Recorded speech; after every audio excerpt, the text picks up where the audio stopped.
pessoal, bom dia, tudo bem com vocês?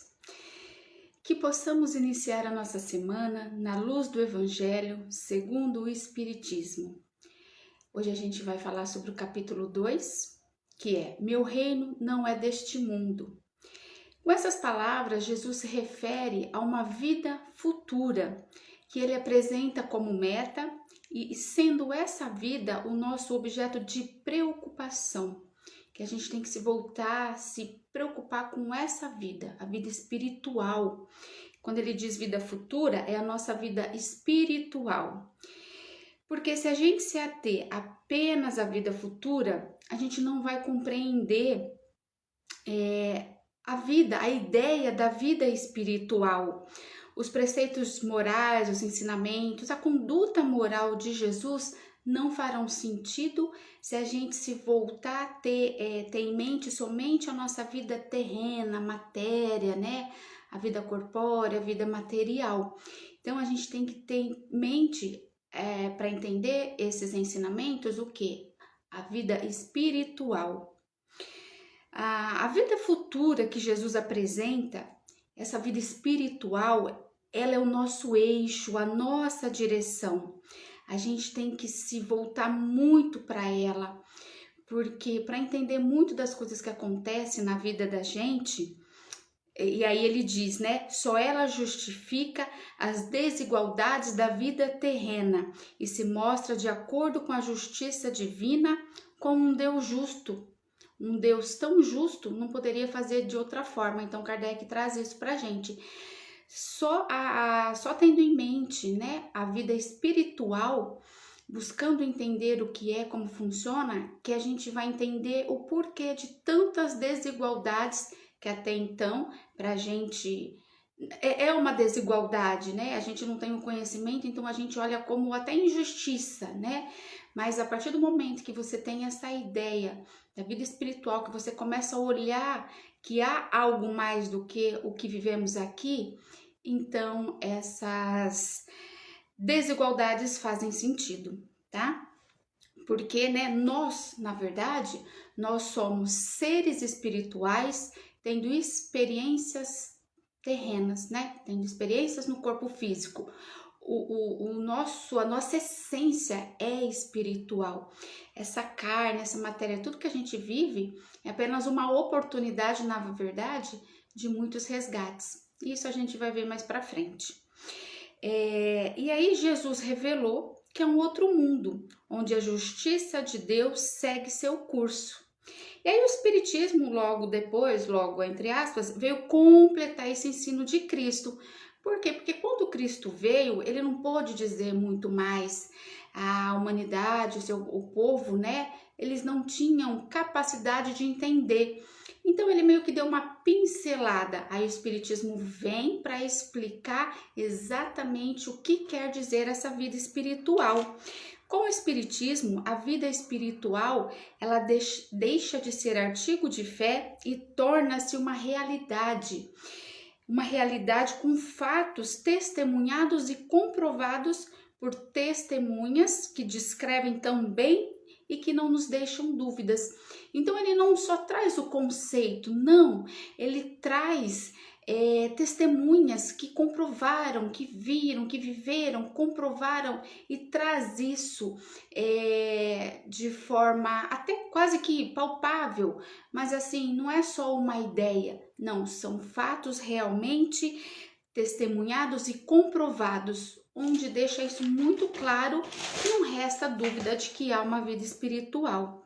O Espiritismo, ele nos conscientiza de que há uma vida espiritual e isso nos proporciona uma fé inabalável. E com isso, a vida terrena se torna uma passagem. Então, quando eu tenho essa noção de que há algo mais, então eu sei que não é que vou viver essa minha vida e acabou. Não, tem algo além. E é muito positivo para mim, pelo menos libertador, saber que esse algo mais depende só de mim, porque tudo vai depender dos meus atos, né? Que tipo de vida futura eu vou conquistar? Então aí entra o meu livre-arbítrio, né? O que eu tô fazendo hoje? Qual é o tipo de plantação que eu tô fazendo? Isso vai determinar o tipo de colheita que eu vou ter.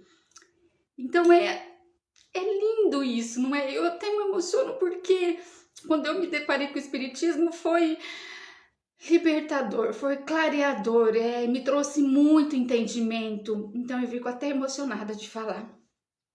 A morte, ela deixa de ser um momento, uma vivência aterradora, porque não acaba, né? A morte nada mais é do que uma passagem. E porque na verdade o que morre é o meu corpo carnal, o meu espírito, ele vive, né? Meu espírito é eterno. Gente, isso é gratificante demais, isso é libertador demais. As tribulações, os sofrimentos, as dificuldades, eles são suportados com paciência, porque eu sei que não vai ser isso para o resto da vida. Tem um momento de duração, tem um tempo de duração. E aí entra, né, como eu disse, o livre-arbítrio. Tudo depende da forma, das minhas escolhas, de como eu vou viver isso, o que eu vou fazer com isso que está acontecendo. E traz também um paralelo, se tem uma vida futura, então teve uma vida passada. Então tudo que eu estou vivendo isso foi o que? É a consequência dos meus atos. Então eu sei que eu tenho que resgatar isso e fazer isso de forma mais positiva, ver muito bem o que eu vou fazer, porque isso vai refletir lá na frente. E não vai ser para sempre, porque Deus é misericordioso demais. E aí, tudo isso dá uma calma, uma paz de espírito. Eu saber que as tribulações vão passar, a morte não é o fim, que há uma vida futura. Essa paz de espírito, essa calma que não tem preço. A vida terrena, ela é importante para o progresso, porque se eu estou tendo uma experiência terrena, material, né? Tô na matéria, então se faz necessário eu buscar, querer progredir, prosperar, buscar ter coisas. O que a gente não pode é exceder nessa busca. Exceder e eu buscar mais as coisas terrenas, materiais, do que as espirituais. Porque a questão é, a gente pode ter, não tem problema, mas a gente tem que ser, entende? O espiritual. A matéria vai ajudar a gente a caminhar, a fazer os nossos resgates, a cumprir a nossa missão. Então, sim, é muito importante, mas eu jamais posso jamais posso esquecer da minha vida espiritual e me deixar iludir com os prazeres materiais. Não, isso tá errado. O espiritual em primeiro lugar. O outro vem ajudar, tá? Eu vejo dessa forma, vem ajudar a eu ter uma experiência aqui. Aqui meu espírito tem uma experiência. Então é uma ajuda. O essencial é o espiritual. E como eu disse, então a gente não pode se preocupar só em ter. A gente tem que se preocupar em ser. Até porque, gente, toda essa matéria, tudo vai ficar aqui. Eu vou, mas isso tudo fica.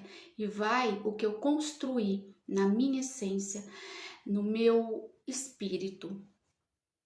E aí a gente tem até um relato de uma rainha. Aqui ela era rainha, soberana, todo mundo fazia as suas vontades e todo mundo amém, amém. Quando ela desencarnou, qual não foi a sua surpresa? Porque ela chegou lá achando que ia ter um trono como aqui. E não. E aí ela identificou que lá tinham homens que até então ela considerava insignificantes, que tinham um posto bem acima do dela.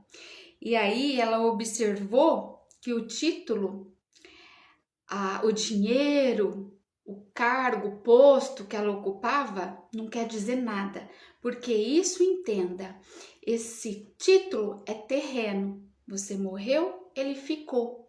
E vai o que você realmente é, o que você realizou, o que você conquistou, não em ideias materiais, com você próprio e com o próximo. Qual foi a caridade? Abnegação? Teve abnegação? Humildade? Perdão? Que tipo de pessoa você foi? Pensou sempre em si próprio? Pensou no outro? Porque dizem, hoje ainda tá muito, sempre, né? É que quando a gente vivencia o que a gente está vivenciando agora, vem muitas reflexões, né? Que não é só não fazer o mal, né? Não, você tem que fazer o bem, não é só, eu não fiz mal nenhum. Ok, e que bem você fez? Que bem que você fez para você, para o próximo, para Deus. Quando você faz para o próximo, automaticamente você está fazendo para Deus. Então, qual foi o tipo de atitude, de relação, de construção que você fez aqui, né? Houve caridade, humildade, abnegação, perdão, entre tantas outras, né? Ou não. Então, essa é a questão importantíssima que a gente tem que se apegar, porque às vezes no dia a dia, tantas questões, porque a gente vem para cá, para o mundo material, e a gente esquece do mundo espiritual, do qual a gente veio. E a gente, em momento algum, pode fazer isso.